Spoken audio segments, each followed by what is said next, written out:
इस वक्त बड़ी खबर आ रही है जम्मू कश्मीर से। शाह फैसल पर भी पब्लिक सेफ्टी एक्ट लगाया गया। साबिक आईएएस फैसल हिरासत में थे। जम्मू कश्मीर पीपल्स मूवमेंट के सदर शाह फैसल।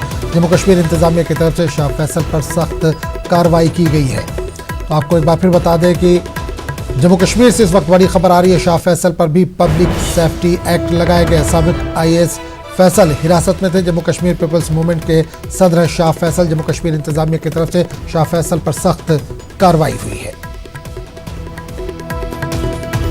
और एडिटर जम्मू कश्मीर मनोज कौल इस वक्त हमारे साथ मौजूद है। मनोज, इस वक्त बड़ी खबर आ रही है, शाह फैसल पर भी पब्लिक सेफ्टी एक्ट के तहत कार्रवाई की गई है।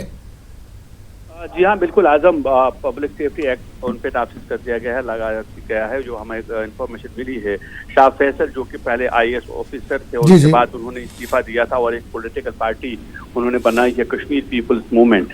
और जब 5 अगस्त 2019 को जब 370 हटाया गया और 35 हटाया गया और रियासत को यूटी में तब्दील किया गया, तब से शाह फैसल हिरासत में है। पहले उन्हें अपने घर पे नजरबंद रखा गया था और उसके बाद उन्हें जो सब जेल बनाया गया वहां पे शिफ्ट किया गया था। हालांकि कई लीडरान उस वक्त जो है हिरासत में रह गए थे, जिनमें से काफी को रिहा कर दिया गया है। लेकिन शाह फैसल अभी भी हिरासत में थे और आज हमें जो खबर मिली है अभी ये शाह फैसल पर भी पीएसए लगा दिया गया है। इससे पहले महबूबा मुफ्ती और उमर अब्दुल्ला पर हाल ही में पीएसए लगाया गया था। तो एक तरह से एक सख्त कार्रवाई शाह फैसल के खिलाफ भी सरकार ने की है। अब ये देखना होगा कि आगे किस तरह की कार्रवाई। उमर अब्दुल्ला, महबूबा मुफ्ती और मोहम्मद सागर को भी पीएसए लगाया गया है। अब एक और नाम जुड़ गया, क्या आगे और भी कुछ लोगों पर पीएसए लगाया जा सकता है?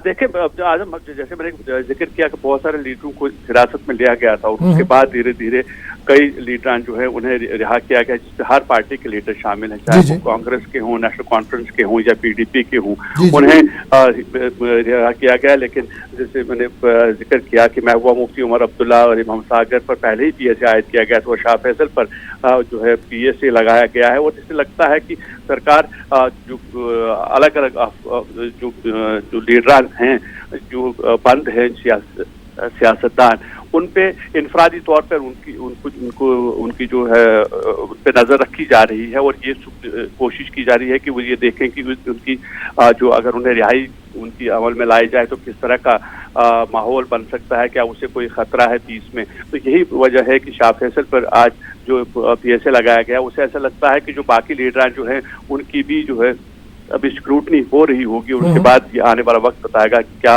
कोई और लीडर पर भी पीएसए आयद किया जा सकता है। बिल्कुल रोज एक चीज और जाना, पीएसए के तहत 6 महीने बगैर किसी मुकदमे के इनको जेल में रखा जा सकता है।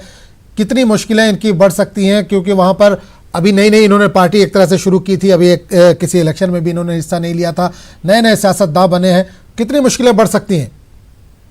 जी बिल्कुल, इनके ये मुश्किलें बढ़ सकती हैं। जैसे कि आपने कहा कि नए नए सियासतदान हैं, अभी ये ज्यादा जिन्होंने ग्राउंड पे काम नहीं किया है और जैसे इन्होंने पार्टी लॉन्च की थी उसके बाद की जो हालात रियासत जम्मू कश्मीर के बने थे, उस वक्त रियासत थी और उसके बाद में यूटी में तब्दील किया गया, तो ये ज्यादातर अपने इलाकों में जा नहीं पाए थे। हालांकि उन्होंने उस समय जब पार्लियामेंट इलेक्शन था तो उन्होंने इंजीनियर अब्दुल रशीद जो कि AIP के जो प्रेसिडेंट थे, चेयरमैन थे, उनको साथ दिया था पार्लियामेंट इलेक्शन में। उनको कहा था कि लोगों को कि वो उन्हें वोट डालें।